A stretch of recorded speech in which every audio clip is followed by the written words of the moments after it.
Good evening, ladies and gentlemen. My name is Alma True Ott, and I'm here today. Today is actually the 20th day of December 2010. It's a kind of an interesting day. The winter solstice is tonight, tomorrow morning, and so it's kind of the darkest, shortest day of the year, and that's a good time to do this video because we got short time, ladies and gentlemen, and this video I'm making today is a wake-up call. I have to let you know a little bit of the background behind my message to you today. By way of introduction, I graduated from Southern Utah University with a degree in accounting, and I immediately went to work for a company in Salt Lake City called Intermountain Financial Group. The founder of IFG was a man named Hugh W. Pinnock. Hugh W. Pinnock was looking for individuals with what he felt like had good salesman's qualities. I think I filled that up pretty well. I graduated in accounting, went into his company, and began to work immediately on my Chartered Financial Consultant, CHFC designation. And I, in fact, sat for the examinations of the CHFC tests. And I also took another aptitude test that was put out by the SEC, a group affiliated with the SEC, I understand. Long story short, I was notified I was in the upper 2% of potential for financial planning in America. As a new person in the field, they awarded me a 6-week scholarship to New York City. I went back and attended that training session in the year of 1984. During that time, those weeks that I was back there, we learned how the derivatives market works. We knew and were trained how to short sell and call and do puts. All of that we were trained. We actually went on the floor of the stock exchange. We were there behind the ringing of the bell. We watched it ring. We went and spent time in the World Trade Center, spent a lot of time in the WTC, and basically we learned how America operated economically, what really made the banks operate, what really made the economy operate. And the last couple of days of this training, again, let me just say parenthetically, we were at the Marquis Marriott Hotel, which is right on Broadway, and we had penthouse suites at the Marquis Marriott. And we had our training in the conference rooms there at the Marquis Marriott. The final speaker that came to talk to us was none other than Mr. Paul Volcker, the chairman of the Federal Reserve. And he explained to us something that I thought at the time was very shocking. He went into his pocket, and again, there were about 25 of us in this class. Mr. Volcker said, "I'm here to tell you the most important message that you could ever hear as financial planners, as financial individuals." And the message was, do not invest in paper, do not invest in these notes called Federal Reserve notes. To emphasize his point, he put out of his pocket of his multi-$1,000 suit a huge roll of Federal Reserve notes that looked to me like phony or fake money. They were different colored in the way as their backing was concerned. There were so many zeros, and the different color was such that I thought that was funny money at first. But he pulled out, and I could see, I was right on the front row. I saw that there were many zeros in the back of that note. He rolled it up, took out a cigar, bit the tip of it off, brought out a lighter, lit the bill, burned it, and then lit his cigar with the multi-zero note. I think it was at least a $10,000 note. And then he puffs away and he discharges the ashes and looks to us and said, "This is my message to you. These," and he holds up his wad of bills. He said, "This is for the consumption of the goy." And I didn't know what he meant at all. I'm an innocent, naive young Mormon boy from Utah. And I remember writing down on my paper, consumption of the goy, G-O-I, goy, is that gross over income or whatever? I didn't know what the initials meant. But I wrote it down thinking I would investigate it later, what goy meant. And I also didn't realize at the time that the vast majority of my fellow students were individuals from the East Coast with very Jewish names: Rothstein, Goldstein, Bernstein, etc. And I didn't understand the reasons for that. I think I do now. But anyway, the story I need to bring out and make you understand is Volker, took out of his pants pocket a handful of gold and silver coins. And he showed us some of the gold coins, just holding it up. There was gold Krugerrands, there were gold maple leafs, and there were some silver dollars from other countries as well as the American silver dollars. And he told us, he said, until you understand this point, you haven't learned anything in these 6 weeks. He said, unless you take all of your profits, and I mean all of your money that you make in your investment strategies, and buy gold and silver coins, he says, you won't be successful whatsoever. And I remember holding my hand up and asking the question to him. Respectfully, I asked him, I said, isn't this like putting all of your eggs into one basket? We had spent all this time, this month, these 4 weeks, learning how to diversify portfolios, how to manage risk. And so here was the chairman of the Federal Reserve telling us not to do that, to do nothing but gold and silver. I thought it was a little crazy. Frankly, it was just totally opposite of what we'd learned all the way through the seminars. And I said, isn't that like putting all your eggs in one basket, sir? I'll never forget his response, and this is, again, what I've been trying to understand and figure out since 1984. He takes his cigar and puffs away, and then to emphasize, he looks at all of us in the eye and he says, until you have these, and he shakes his coins for emphasis. Unless you have these, he says, you have no eggs. And that was the end of he had to go on to another meeting. And I just thought, what? No eggs? Dollar bills are eggs, aren't they? Well, I'll never forget that because I did a lot of thinking about what he said and doing some digging and research.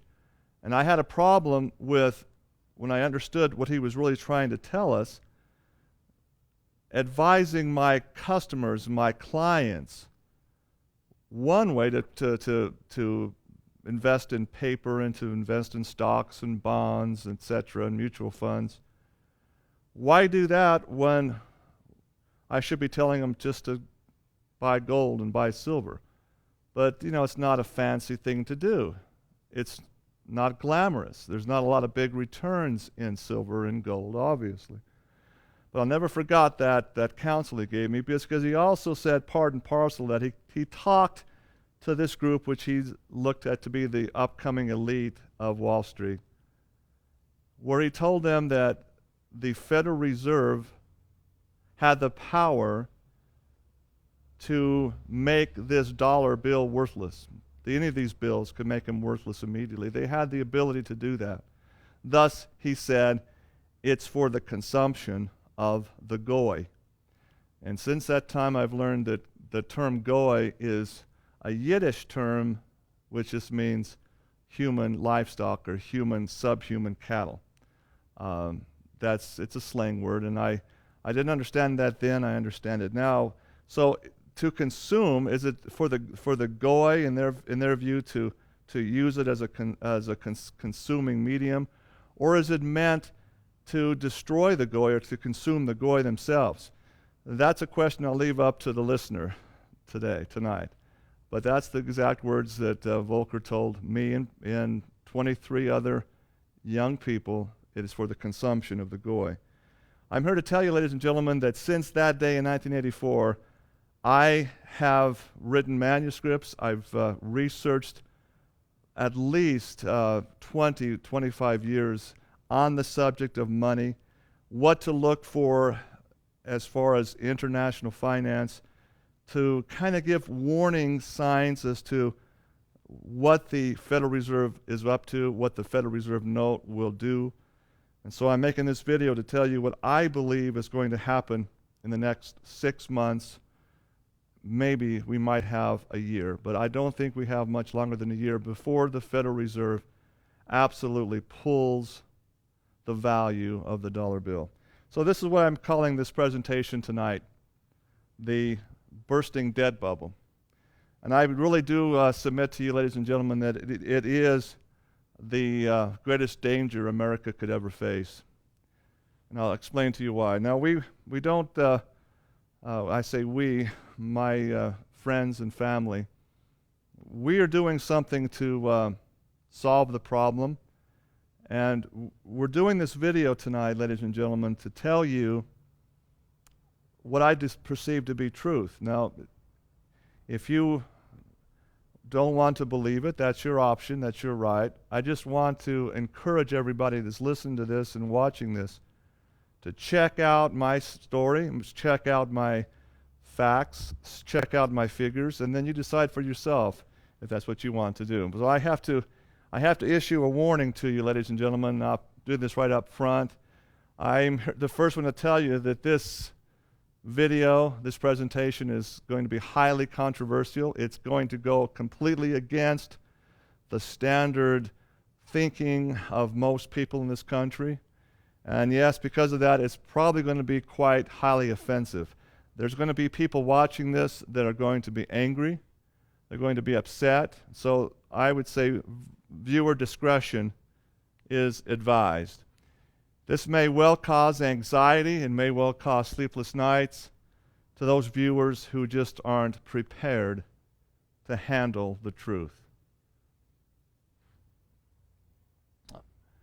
Let's go into some historical insights. To understand where we are today, we have to understand the history of yesterday.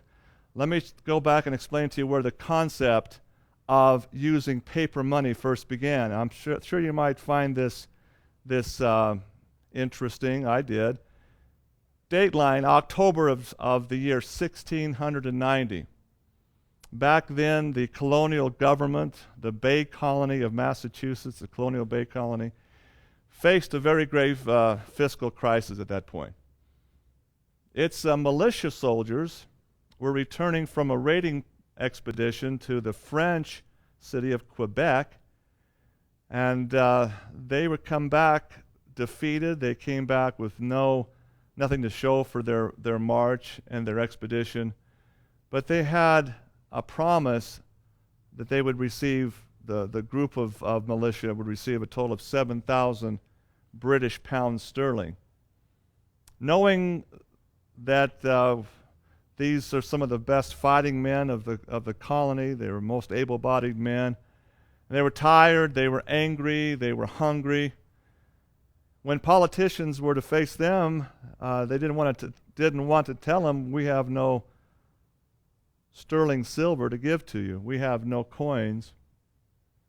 So they did in an emergency status. They went to the printing press and printed up 7,000 notes payable on the face value for 7,000 pounds sterling.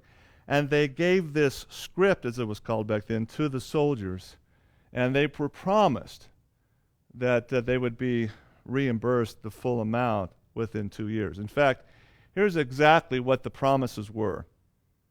First, They were given solemn oaths. They actually raised their hand to the square and told the soldiers, the leaders of the soldiers, the militia, they were guaranteed two things. Number one, that the printed bill or the note payable would be 100% redeemable in gold or silver from future tax revenues in less than 10 years. And secondly, they were promised that absolutely no more such paper notes would ever be put into circulation. That was their guarantees. Now I ask you, what choice really did the soldiers have, really? They understood that there was no money. They understood that they didn't have silver to pay them, and they were really not successful in bringing back furs or other valuables from Quebec. What choice did they have? And so they accepted the notes payable. Well, here's what happened, and this is in the historical record. In 1690, the politicians, the leaders of the colonies, the Massachusetts colony at that time, they saw, well, look, problem is solved. Look at this. There's not a problem. They accepted the notes, and not only that, but the merchants, the farmers, the tavern owners, they accepted the notes too because, well, it's on government issue. They'll know that whoever holds that note gets paid, so they took it as if there was gold in the soldier's pocket. Wow, they found themselves seeing that they had a new tool or possibly a weapon to use to increase their political power, and that's note payables. The fact is, less than 6 months after the first 7,000 notes were given to the soldiers, 40,000 additional bills were printed and circulated as payment of the colonial government's obligations. This is what is known in legal terms, ladies and gentlemen, as fiat currency or fiat money. Fiat is simply a Latin word meaning authoritarian government decree.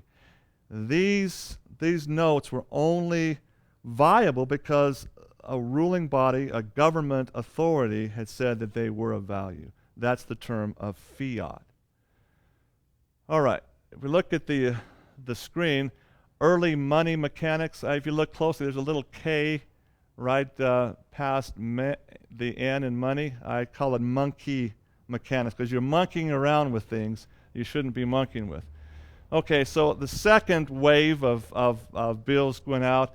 40,000 new notes began to circulate. Well, shrewd business owners, the tavern owners, some of the farmers realized, wait a minute, there's so much more of these notes, I better increase the costs of my goods and or services, and that's what began to happen. Word began to spread around the community, oh, we're not going to take these notes any longer unless you pay us more of the notes, because we don't really believe that there's going to be that much money collected in taxes. So commodity prices surged as well. That always happens. So within just a few months, what happened, the entire marketplace began to reject outright the paper bills as fraudulent. And well, they should. They were fraudulent. Causing the politicians, they had to come and save face by force. By lavishly bribing the judges to uphold their official decree in the courts, the politicians then issued a decree, posted it on the square, that their paper was a, quote, legal tender for all people's debts, and to make it even more promising, if you were to pay your tax assessment in these notes, you receive a 5% discount for all the tax payments made in those notes. So there you go. And to top it off, many business owners that rejected this and were starting to question too loudly were jailed on disturbing the peace charges, and on it goes. So when this was all going through the mill around Boston area, the area of Massachusetts, a lot of these farmers and ranchers, they got tired of it. A lot of them just get picked up and moved. They moved westward the border of the colonial land at that time. The territory that they moved was the area of Ohio. A lot of movement went there in the early 1700s. And of course, one of the primary means of trade were Spanish silver dollars at that time. They took their Spanish dollars with them. And finally, we find that what happened in the colonies, in the big cities, New York, Boston, once the fiat money, what I call the genie, was out of the bottle, it was quickly developed by the colonial governments of other colonies as well, all the way from Maine down to the Carolinas. The colonial governments met together and formed what they called a land bank, tied the paper bill's value to the land that the government had controlled. By the mid-1740s, according to the history books I've read, paper money in circulation, if you can believe this, it's just amazing. Paper money in the colonies soared to 250 million face value of British pounds, but there was only roughly 2 million estimated pounds of the actual coin, the silver coin, circulating in the colonies itself. 250 million pounds in face value, only 2 million pounds actual coinage available. Is there a problem with that ratio? Well, here, let's look at the map of America in 1740.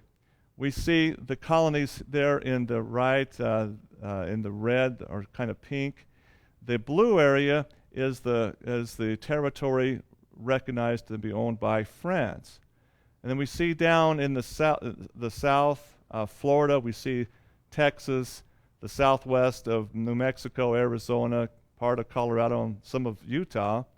We see all of that under the Spanish control. That was the map of the American continent in the year 1740. So what was the economy like back in 1740? It was really a barter economy, ladies and gentlemen.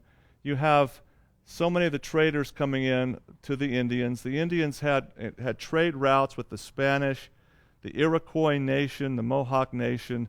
Even the Southwest Indians actually had brought trade in with the Spanish, from the Spanish Southwest, through the French, throughout all of the Midwestern French holdings. But all of this came to the American colonies, and the colonies had to understand the importance of keeping these trade routes going with France, Spain, and the Indian nations. So that was the economy of the 1740s. The Spanish silver dollar in that time in 1740 was a standardized commodity for trade. And here's some pictures of some actual 1740 issued dollars, Spanish silver dollars. You see they have the shield of the House of Spain on the one side, and then the Spanish cross on the back side.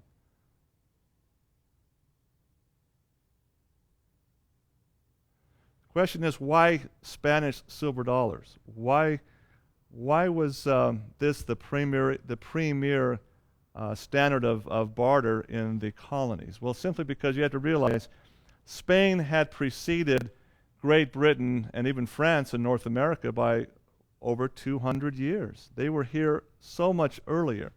And you have to realize that by the mid-16th centuries, in the 1550 era, Cortez and Pizarro had by then conquered the Aztec and Mayan cultures. They had plundered their massive precious metals, and there was a lot of precious metal there in the South American, Central American region. And countless plate fleets were shipping these tons of gold and silver to Spain and Portuguese ports. Moreover, ladies and gentlemen, Spain had actually had established and were operating mints on the American continent since the early 1500s. French and Indian fur traders quickly learned that the English colonists would always give the best trades for Spanish silver dollars. So it's fair to say that in the 18th century, early 18th century in America, the Spanish silver dollar was the king of all trade goods. So what of the British coinage in America at that time? Let's look at that real quickly. the historical records show that the British coinage was really in a very sorry state. There's a couple reasons for that. What the colonies had received from Great Britain was a lot of times the excess coinage that the British merchants had brought over. It was commonplace in England and even in the colonies, something called skinflints. These people had some sharp flint. They take a coin of the British crown or the British sterling pound. They would take and skin off a little bit of it every time they had it. Take a little skim around the edge. And then before long they'd have their filings put into a pile and they'd smelt them down for another smaller coin. That was happening quite a bit. Crowns, shillings, and farthings were, a lot of them had already been skinflinted, so to speak, skimmed off. That's the main reason, by the way, why modern coins have the grooved ridges to keep people from being able to shave it off with a flint or a piece of sharp metal. Okay. According to columnist from Boston, Stephen Leake, 1745 Boston newspaper, we read this. This is an actual printing of the Boston newspaper. Our sixpences are, many of them, worn to groats, and some shillings are not much better in proportion. The half-crowns are not so bad, but then they are not so common. The latter ones, since King William being most of them melted or transported. So there was just not a lot of good British coins. So the Spanish silver dollars were very, very much in demand. They were all uniform for the most part. Not much skimming off had been done, and so for the first 50 years of the 1700s, that was really the means of barter. Okay, here's an actual picture of the new British half crown that came out in the colonies in the year 1746. This is King George, as you see, with his droopy eye. The half-crown silver coin of George II of 1746. The inscription is in Latin. It reads, Georgius il Dea Gratia, George II by the grace of God. Under the king's head is the word lima, signifying that the coin was actually struck from silver seized from the Spanish treasure fleet off Lima, Peru. And that's where many of the Spanish silver went to. They were plundered by the British and privateers, pirates, etc. They were in contract with the British Crown. So we see this happening in 1746. We see also the reality that the colonists learned the hard way. That is, inflation, meaning the rise of prices, can only occur by too much fiat or government decreed paper money placed in circulation without a true and enforceable linkage to something called gross domestic product. Thus, ladies and gentlemen, it has to be understood that paper money by itself truly has no intrinsic value other than the government's declarations to you that it can be used as payment in taxes, for instance, or useful in that manner.